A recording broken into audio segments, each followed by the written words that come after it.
감사합니다. 가장 또 존경하는 우리 재복기 목사님이 저희 교회 또 교회 짓고 입당 예배 또 오셔서 설교도 해주셨는데 여기서 또 뵈니까 너무 감사드립니다. 오늘 너무 은혜 받았습니다. 목사님 감사합니다. 자, 한 번만 우리 한번 따라해 주실래요? 당신을 믿지 말고 당신의 기도를 믿으라. 당신을 믿지 말고 당신에게 말씀하신 하나님의 말씀을 믿으라. 당신을 믿지 말고 당신을 세우신 하나님의 능력을 믿으라. 그 세 가지 믿고 살았는데 하나님이 저를 이렇게 아름답게 사용해 주셨습니다. 저는 언제나 나를 믿지 않고 나의 기도를 믿고 살았습니다. 나는 나를 믿지 않고 내게 말씀하신 하나님의 말씀을 믿고 살았습니다. 나는 나를 믿지 않고 제가 키가 1m 80이 좀 안 되지 않습니까? 그래도 나를 하나님께서 세우신 하나님의 능력을 믿었습니다. 그랬더니 하나님이 놀랍게 저를 사용해 주셨습니다. 나만의 세계에서는 내가 최고로 알았고요. 또 책도 부흥회 다니면서 6권을 또 요한복음, 로마서, 또 사도행전, 바울서신 이렇게 강해집을 썼고요. 그래서 나만의 세계에서 내가 최고라고 생각을 했습니다. 근데 우리 조나단 목사님을 통해서 제가 정광환 목사님을 만나게 되었는데 그때 많은 갈등을 했어요. 예, 그때 많은 사람들이 정광환 목사님 만나러 간다니까 가지 마라, 거기 함께 하지 마라. 그래가지고 저도 또 사실은 정광환 목사님 뭐 싫어하는 건 아니지만 또 2019년부터 애국운동하는데 광화문에 나가고 했지만 실제 이렇게 같이 하면은 어떤 불이익을 당할 것을 알기 때문에 망설였습니다. 그런데 기도하다가 정말 하나님이 내가 태어나서 정광환 목사님 만난 적도 없습니다. 또 개인적으로 본 적도 없는데 아니 꿈에 정광환 목사님 나타나는 거예요. 너무 갈등하다가 제가 기도하는데 그래서 하나님이 대한민국을 살리기 위해서 내가 세운 종이다 그러시더라고요.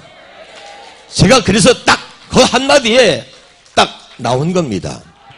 그리고 정광환 목사님하고 인터뷰를 하고 하는데 다른 봉사 목사님들이 있는데 그때 정광환 목사님이 이렇게 말씀하셨어요. 아니 다른 목사님들은 왜 오영소 목사처럼 이렇게 말을 못하냐고 그러시더라고요. 그러다니 뭐 제가 마음에 들었는가 봐요.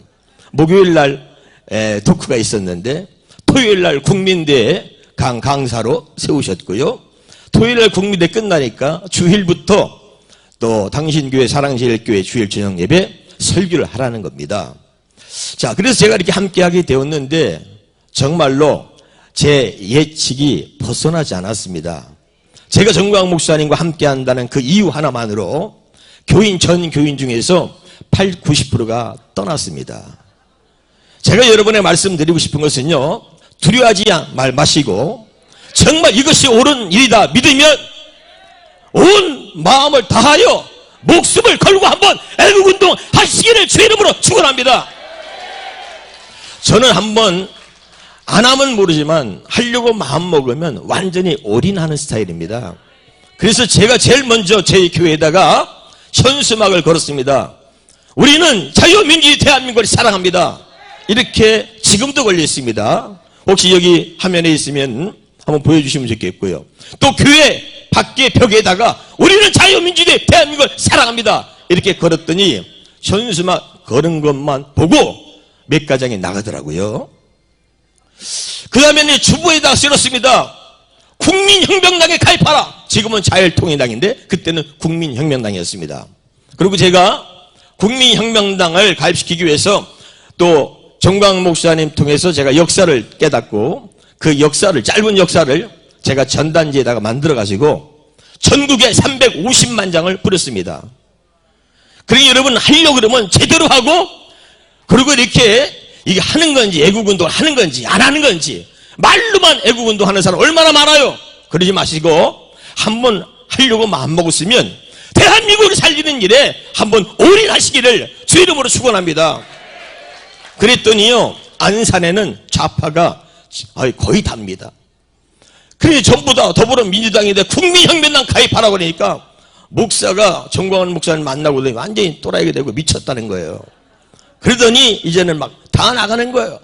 장로로 피택받은 사람들이 또 안수24 뭐 다 임명하려고 이제 다 이렇게 발표를 했는데 그들이 모두가 나갔습니다. 그래서 저희가 말이죠, 얼마나 어려웠냐면 말이죠, 교회 비전센터를 팔았습니다. 교회 버스 2대를 팔았습니다. 제 자가용 2대를 팔았습니다. 교회 운영이 안 되니까, 헌금이 들어오지 않으니까, 교회를 운영해야 되니까, 그래서 모든 걸 팔고 교회의 자금을 좀 이렇게 비축해둬야 되겠다. 어쨌든 언제까지인지는 모르지만 교회를 운영해 가야 되니까, 부교육자들이 다 또 사례비 또 줘야 되니까. 그런데 헌금이 안 들어오고 교인이 한 80, 90% 나가니까 말이죠, 너무 교회가 어려운 거예요. 또 꽉 찼던 성전에 몇 명 안 앉아 있으니까 너무 가슴이 아픈 거예요. 제 선배 목사님이 저한테 이런 말씀을 했습니다. 왜 정광훈 목사님을, 당신이 못 나가는 사람도 아니고 잘 나가는 부흥사인데 왜 정광훈 목사님을 따라서 거기로 갔냐 이거예요. 당신이 2% 때문에 정광훈 목사님을 따르는 사람이 2%라는 거야. 2% 때문에 98%를 잃어버린다는 거야. 그리고 당신이 이제까지 부흥에 다닌 그 부흥에 다 이제는 못 다니고 끝난다는 거예요. 실제로 저 전라도 쪽에 있는 때부터 시작해가지고 부흥회 하기로 한 목사님들이 다 취소가 들어왔습니다. 진짜 심각했습니다. 아, 이게 현실이구나. 이게 실제 이런 일이 생기는 거구나. 아, 정말 그때는 끔찍했습니다. 그래도 내가 깨달은 게 뭐냐면, 그전에는 부흥회 잘 다닌다고 자랑하고 많은 목사님들이 저한테 와서, 목사님 부흥회 좀 소개시켜 주세요. 목사님 많이 나가니까 저 한번 소개시켜 주세요. 이렇게 저한테 와서 얘기할 만큼 굉장히 말이죠, 어떤 면에서 교만하고 사례비 많이 받는 거 자랑하고 좋은 자가용 타고 다니는 거 자랑했는데, 정광훈 목사님 만나면서 제가요 얼마나 부끄러운지 몰라요. 너무나 내가 살아온 게 쪽팔리고 창피해서 말할 수가 없는 거야. 나는 내 자신을 위해서 내 이름을 좀 내기 위해서 살았고 조금 한 것 가지고 자랑하고 살았는데, 정광훈 목사를 만나고 나서는 너무나 쪽팔리고 너무나 창피하고 너무나 부끄러워서 내가 견딜 수가 없는 거예요. 정광훈 목사를 만나니까 그 그릇이 저하고는 비교하지 않았습니다. 나라를 사랑하는 그 마음이 얼마나 크신지.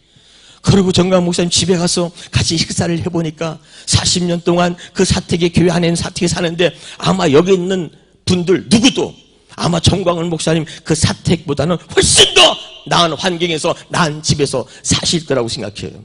저는 직접 보았고 가서 식사도 하고 여러분 그 집에 들어가 봤기 때문에 압니다. 이렇게 오늘 이 행사를 하는데 돈을 수십억을 쓰고 나라를 살리는데 수백억을 썼음에도 당신이 사는 모습을 보니까 말이죠, 너는 너무 쪽팔리고 내가 살아온 게 너무 쪽팔린 거예요. 이렇게 살고 싶지 않았던 거예요. 저도 60대 중반입니다. 제가 길 가다가, 길이 아니죠, 교회에서죠, 갑자기 제가 쓰러졌습니다. 급성 심근경색이 와서 쓰러져가지고요, 자, 얼마나 무서운지 그냥 서 있다 쓰러져 버린 거예요. 우리 부목사가 여기 있습니다만은 곧바로 병원에 싣고 가서, 병원에 가자마자 하나님의 은혜였어요. 의사가 딱 심장내과 과장이, 하필이면 제가 가는데 그때 저 모습을 본 거예요. 병원에 도착하자마자 빨리 수술실로 올려라. 그래서 스탠드 5개 받고 살아났습니다. 그리고 끝난 게 아니라 그 뒤로도 또 심정지가 한 번 더 왔습니다. 심정지가 2번 왔는데 살아난 사람 나밖에 없다는 거예요. 하나님의 난 은혜인 줄 믿습니다. 그래서 제가 목숨 걸었어요. 남은 세계는 하나님 앞에서나 또 내 자식들과 또 우리 교인들에게 부끄럽지 않은 목사가 돼야 되겠다. 돈을 말하고 부흥회를 다니고 내 인기를 위해서 부흥회를 다녔던 모습이 얼마나 더럽고 치사하고 얼마나 정말 부끄러운지, 이제는 내가 가치 있게 하루를 살아도 대한민국을 정광훈 목사님 때문에 사랑하게 됐고 대한민국을 가슴에 품게 되었어요. 그러고 나니까 내 인생이 달라진 겁니다. 또 정광훈 목사님 뒤에서 역사를 배우고 나니까 내가 완전히 돌아버렸어요. 완전히 바뀐 거예요. 그래서 우리 교인들이 완전히 미쳤다고 할 정도로 완전히 바뀐 겁니다. 그래서 우리 교인들이 다 나갔어요. 서서히 애국운동도 서서히 해야 되는데 갑자기 바뀌니까 완전히 교회에다가 도배를 해버리고 주부에다가 국민혁명에다 가입하라. 정광훈 목사님 유튜브 설교를 다 10명 이상씩 다 전파하라. 1000만 서명, 지금 우리 교회 주부는 1000만 서명, 한 사람당 1000명씩 1000만 서명 받아라. 제가 지금 1000만 서명 지금 받은 게 8000명입니다. 할렐루야. 그래서 저는 정광훈 목사님 얼마나 존경스러운지 가까이 하면 할수록 정말 붕해가 다 지도됐지만은 어떤 선배 목사님 말처럼 2%를 위해서 너 98%를 잃어버리려고 그래? 그러고 저를 야단쳤습니다. 제 선배 목사님이. 그런데 여러분 기억하세요. 그 2%가 대한민국을 바꾸는 거예요. 믿으십니까? 두려워하지 마시고 부흥사 목사님들 한국교회를 깨우고 국민들을 깨우는데 정말 모든 교인들에게 대한민국을 가슴에 심어줘야 됩니다. 그것이 우리 부흥사들의 사명인 줄 믿습니다. 대한민국에 살면서 대한민국을 사랑하지 않는다면, 자유민주주의를 사랑하지 않는다면 교회도 없고 우리는 부흥사로서 달릴 수 없는 거예요. 그래서 저는 붕해가 다 취소되고 힘들고 어려웠지만 저에게 놀라운 일이 생기기 시작했습니다. 우리 정광훈 목사님이 참 당신을 따르는 사람을 얼마나 잘 챙겨주시는지 몰라요. 여러분 정말 의리가 있으시고 당신을 배반하지 않는 한은 끝까지 책임져 주시고 돌봐주시고, 제가 부흥회를 못 다녀서 스케줄이 다 취소됐지만 1년 동안 사랑제일교회 주일 저녁 예배 설교를 저를 세워주셨습니다. 이제까지 사랑제일교회 주일 저녁 예배 한 번, 두 번 서는 사람이 있었지만 1년 동안 주일 저녁 예배 강사로 세운 사람 없을 거예요. 그렇게 제가 사랑을 받았습니다. 그리고 지금 성령이 나타나는 집회에 전국에서 하고 있는데, 성령이 나타나는 집회에 이렇게 수천 명이 모여서 성령이 나타나는 집회를 하는데 우리 목사님이 저를 강사로 세워주십니다. 제가 대장 목사님을 모시고 머리가 없는 목사라고 고백하면서 늘 정광 목사님과 한몸 되기를 소원하면서 그렇게 함께 따라가기를 원하고 있습니다. 교인들이 나가서 힘들었는데 몇 달이 지났습니다. 그 얘기를 또 우리 조나단 목사님이 정광 목사님한테 말씀을 드리니까 정광 목사님이 이야기했습니다. 안산 주변에, 경기도 주변에 가까이 있는 사람들은 다 안산 주님의 교회로 가라! 그렇게 말씀해 주셨습니다. 그 뒤부터 애국 성도들이 우리 주님의 교회에 들어오기 시작하는데 지금은 앉을 자리가 없이 꽉 찼습니다. 아래 위층으로 꽉 차서 예배를 드리게 되었습니다.